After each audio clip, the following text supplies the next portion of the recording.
ಇಲ್ಲ ಅಂತ ವಿಜೇಂದ್ರ ಹೇಳ್ತಾರೆ ಸರ್. ದಯವಿಟ್ಟು ವಿಜೇಂದ್ರ ಅದು ಏನು ಹೇಳ್ತಾರೆ ಅಂದಿಟ್ಬಿಟ್ರು ಅದು ನಾನು ಇವತ್ತು ಬಂದಿರೋದು ಏನಂದಿಟ್ಬಿಟ್ರೆ ಈ ಸಬ್ಸ್ಟೇಷನ್ ಇನಾಗ್ರೇಷನ್ ಅಲ್ಲ ಸಬ್ಸ್ಟೇಷನ್ ರಿವ್ಯೂ ಮಾಡಲಿಕ್ಕೆ ಬಂದಿದ್ದೀವಿ, ರೈತರಿಗೆ ಮಾಡುವಂಥ ಕಾರ್ಯಕ್ರಮನ ಬಂದಿದ್ದೀವಿ. ನೀವು ಅದರ ವಿಚಾರದಲ್ಲಿ ಏನಾದ್ರು ಪ್ರಶ್ನೆ ಇದ್ದರೆ ನಾನು ಉತ್ತರ ಕೊಡ್ತೀನಿ. ಸಚಿವ ಸಂಪುಟ ಪುನರ್ರಚನೆ ಆಗುತ್ತೆ ಅದು ಸಮೇತ ನನಗೆ ಅದು ಅಥರೈಸ್ ಮಾಡಲಿಲ್ಲ ನಿಮ್ಮ ಸರ್ಕಾರಕ್ಕೆ ನೋಡಿ. ಅದಕ್ಕೆ ನಮ್ಮ ಮುಖ್ಯಮಂತ್ರಿಯವರಿದ್ದಾರೆ, ಹೈಕಮಾಂಡ್ ಇದ್ದಾರೆ, KPCC ಅಧ್ಯಕ್ಷರಿದ್ದಾರೆ, ಅವರು ಸೇರಿಬಿಟ್ಟು ತೀರ್ಮಾನ ತಗೊಂಡು ನಮ್ಮನ್ನೇನು ಕೇಳ್ಬಿಟ್ಟು ಮಾಡೋದಿಲ್ಲ ಅದನ್ನು. ಕಾಂಗ್ರೆಸ್ ಸರ್ಕಾರದಲ್ಲಿ ಭ್ರಷ್ಟಾಚಾರ ಮಿತಿ ಮೀರಿದೆ, ಆಡಳಿತ ವ್ಯವಸ್ಥೆ ಹದಗೆಟ್ಟಿದೆ ಅಂತ ಹೇಳಿ ಶೆಟ್ಟರ್ ಅವರು ಆರೋಪ ಮಾಡಿದ್ದಾರೆ. ನಿಮ್ಮ ಸರ್ಕಾರ ಹಂಗಿದೆಯಾ? ನೋಡಿ, ಶೆಟ್ಟರ್ ಅವರು ಈ ರಾಜ್ಯದ ಮುಖ್ಯಮಂತ್ರಿ ಆಗಿದ್ದವರು. ಅವ್ರು ಏನಾದರೂ ಇದ್ದಿರ್ಬಿಟ್ಟು ದಾಖಲೆ ಕೊಡಲಿ, ನಾವು ಅದರಲ್ಲಿ ತನಿಖೆ ಮಾಡಿಸ್ಬಿಟ್ಟು ಯಾರು ತಪ್ಪಿಸಿದ್ರು ಅವ್ರ ಕ್ರಮ ತೆಗೆದುಕೊಳ್ಳುವಂಥ ವಿಚಾರ ಮುಖ್ಯಮಂತ್ರಿಗಳು ಮತ್ತು ಗೃಹ ಮಂತ್ರಿಗಳು ಮಾಡ್ತಾರೆ.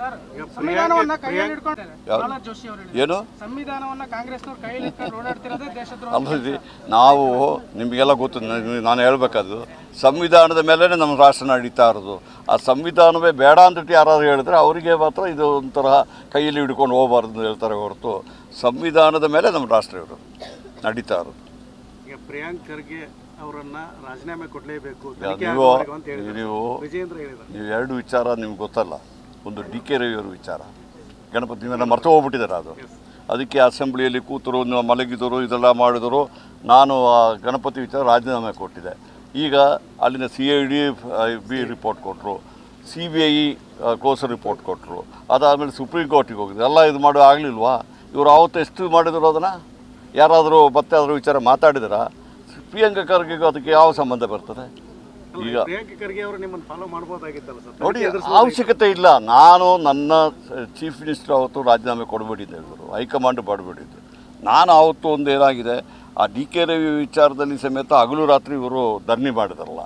ಗಣಪತಿ ವಿಚಾರದಲ್ಲಿ ನನಗೆ ಗೊತ್ತಿತ್ತು, ನಾನು ಏನೋ ಮಾಡಲಿಲ್ಲ ಅಂದ್ಬಿಟ್ಟು ಅದಕ್ಕೆ ಕೊಟ್ಟೆ. CID ಎನ್ಕ್ವೈರಿ ಆಯಿತು, ಇಮಿಡಿಯೇಟಾಗಿ ರಿಪೋರ್ಟ್ ಆಯಿತು, ಬಂದೆ. ಮತ್ತು CBIಗೆ ಹೋದರು, ಸುಪ್ರೀಂ ಕೋರ್ಟಿಗೆ ಹೋದರು. ಏನಾಯಿತು? CBI ನಾವೇ ಕೊಟ್ಟಿದ್ದು. CBIಗೆ ನಾವೇ ಕೊಟ್ಟಿದ್ದೀವಿ. ಏನಾಯಿತು? DK ರವಿ ವಿಚಾರದಲ್ಲಿ. ಅದಕ್ಕೆ ಇದೆಲ್ಲ ಅವರು ಸುಮ್ಮನೆ ಹಿಟ್ ಆ್ಯಂಡ್ ರನ್ ಹೇಳ್ತಾರೆ ಹೊರತು ಅದು ಲಾಜಿಕ್ ಎಂಟ್ರಿ ತನಕ ಮಾಡಿದಾರ.